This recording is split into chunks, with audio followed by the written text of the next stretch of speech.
Good morning, good evening, whoever you are, wherever you are, whatever you might be doing. Wish to welcome you to the Silverlight Show. The silverlight shines to illuminate that which lies hidden in darkness. For those of you who are joining us today, we welcome you in. It's going to be kind of a weird show today because life has been very weird. I've been going through this weird thing lately. I've been having trouble sleeping. Now, there's nothing wrong with me. As a matter of fact, the doctor just gave me a clean bill of health. So that's not it. At the same token, I cannot fall asleep. It's like a sense of impending doom. Something's there. I don't quite know what it is. There are, of course, stressors in life. You'll see the water bottles from the water video I did literally a minute or two ago. Just started uploading it, and then this happened. While I was recording that, and keep in mind it's 2:30 in the morning at the present time, while I recorded that, which was 20-30 minutes of my time, I got an email from the Canada Revenue Agency, which is similar to the IRS, telling me I've got new mail. Why would they send it at 2:30 in the morning? Like, can you imagine opening your day and finding that out? Now, in my case, I know that this is going to be to my benefit. But it's just stressful. And I don't feel stressed about, well, that's a lie. I feel stressed about a lot of things. But my tax situation does not stress me. Everything's taken care of. I'm golden as far as that goes. The question is, what is that hanging fear that everybody seems to be experiencing right now? I mean, we've reopened the patios, the restaurants, the bars. We're going through another stage where they're even saying you don't need to wear a mask. That's all good. I appreciate that. But people are still acting afraid. They're scared. I can see it in their eyes. Like it's not like we were bombed like the people in World War II, but there's a bit of shock still in our systems. I'm not the only one that's experiencing this. Casually reading online, you're going to find all sorts of stories about the vaccine. The vaccine is this ultimate evil if you listen to them. The vaccine is coming. If your partner gets it, you are going to get sick. Yeah, that's not how anything works biologically. But at the same token, this is what people are saying.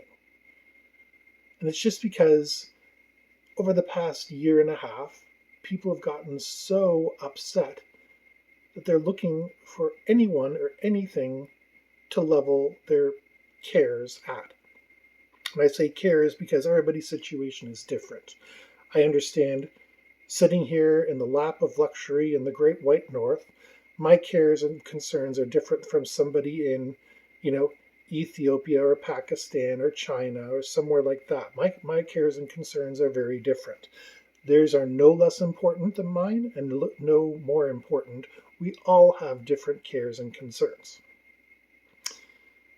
Still, there's this quiet desperation I see in people's eyes that wasn't quite there before. In my case, it manifests in insomnia. I'm an insomniac, which, if I've never mentioned on this channel before, yeah, I am. That's why a lot of these videos are recorded in less than natural light, because I think clearest at night, which is a blessing and a curse. But I can't figure out what it is that's bothering me so much. I mean, there's wars and rumors of wars. The United States and China and Russia are all threatening each other. The Philippines and the Japanese are starting to build bigger and better arms because they feel threatened. India and Pakistan are back to yelling at each other.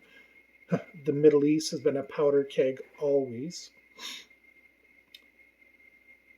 Even during the pandemic, when people were supposed to be at home, they were still able to go out and fight wars. Think about that. At a moment where everything should be shut down, locked down, etc., politicians still had time to sit back and say, we can still invade this place. We can still do this. We can still do that. And it wasn't for the benefit of their people. It was just simply so they could rattle sabers. There's a lot of tension in the world. A lot. I haven't done the research into it, but just, again, casually looking at the internet, casually reading Facebook, which I know is not a good thing to read, and listening to stories on the Reddit area, there's just so much built up tension in the world. I don't think it's going to lead to revolution. I don't think it's going to lead anywhere, but there's going to be a lot of small incidents. Somebody's going to lose their temper, they're going to punch somebody, they're going to push somebody, they're going to start yelling at the wrong person. I mean, those are all things that happen every day. They're probably going to happen more often in the near future. And that's what I think is causing me worry. Because as the butterfly effect states, it doesn't take very much to set off a chain of events. What's the old poem? For the want of a nail, a shoe was lost. For the want of a shoe, a horse was lost. For the want of a horse, a knight was lost. For the want of a knight, an army was lost. For the want of an army, a king was lost. So therefore, for the want of a nail, a kingdom was lost. One nail can completely upset an entire chain of events. Just like the flapping of a butterfly's wings. There's a lot of little flappings of butterfly wings at the present time, more than there ever have been before, and it's scary to consider. I mean, in the United States, they're now going door to door to see if you need vaccinations. I applaud the effort, but there's a lot of people that are isolationist and don't want to be bothered, and they're gonna feel confronted. Hopefully, none of it degenerates any worse than a couple nasty words being said, and that is not a job I would wish on any human being. But you think about it, door-to-door salesmen, pizza delivery people, they all deal with a lot of unpleasant people, and it's a regular part of their jobs. So now that they're going back into the world and they're confronting these people who have been literally frightened in their house, waiting for something, and the first person to knock on the door is a stranger, they don't know who it is, what they want, etc., bad things are going to happen. We've seen demonstrations happening, and I think the only reason they're not happening at the present time is that people are finally able to get out and enjoy themselves a little. Which makes the Lambda and the Delta variants of the pandemic that much scarier. If there is another lockdown, if they decide to shut things down again, I honestly have to wonder how many people will obey and how many people are going to say, we're not going to take it. And it scares me. It honestly does. I don't mean I'm sitting in the corner weeping about it like a little child, but at the same token, it honestly is something that bothers me. It's one of the things rattling around in my dusty old head. People are always unpredictable. The old saying says, never work with children, never work with animals. Let's update it. Never work with anything living. Because we're all unpredictable. Heck, after one of my nights of no sleep, my 8-year-old came up to me. And she tapped me on the back, and I kind of spun around. I didn't yell at her or anything, and I just said something like, I hope this is important. And she looked at me with her little 8-year-old eyes and said, I just wanted to say good morning. Now, at first I was, yeah, good morning. And a couple minutes later I realized I was a grump for no reason. So I went in, I apologized to her, and I explained, I've been having trouble sleeping and it wasn't her fault. And she understood. She knows on occasion I have, on many occasions I have insomnia. So, but I had the opportunity to think about it and apologize. That's not something that's common in the world anymore. Apologies are seen as a sign of weakness. You have to be forced into apologizing. Unless you're the bigger man. And a lot of times people say, be the bigger man. And I say man because that's the expression. Be the bigger person would be more accurate, but I'm a little bit older and sometimes I use older expressions and I apologize. But that's the thing. Nobody wants to apologize anymore. People are going to tap you on the shoulder and excuse me and rattle on whatever their concern is, whether it has something to do with you or not. But they want to be heard. And if you try to point out they're wrong, they're inaccurate, they just need to wait a minute, whatever, they still get more angry at you. That was always a problem, but it's becoming worse. Maybe it's getting better documented, but I can remember a time that would never happen. And now it's happening more and more. People are just tense. There's a lot of repressed emotions that are waiting to break out and explode all over the place.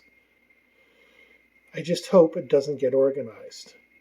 In a way, history doesn't repeat itself, but it rhymes.